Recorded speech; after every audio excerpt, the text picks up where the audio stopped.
mbaenao ihany ty resaka manodidina fa zade-be marina tsy zany reno fanekena azaky-by mihitsy eo masonao feno loko erantany mety fandaka tambaro tsara jerena mba tantano fona ty fiainanao izao no azadino raha azo atao raisonao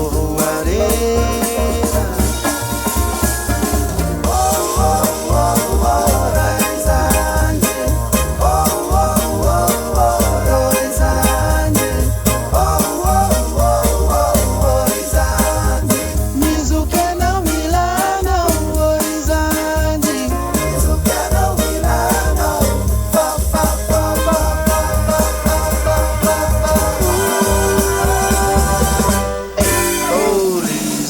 kely mieritsereta ihany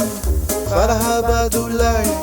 dia manjary ro olo namorambakaina tanora ianyeanao ka manao vazavatsya natokanao fa nantena ny firenena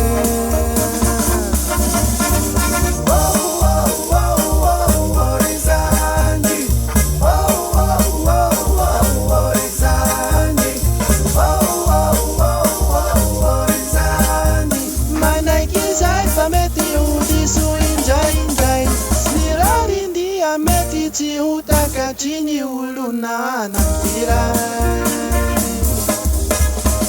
mifanakalo hevitrano mampandrozo zala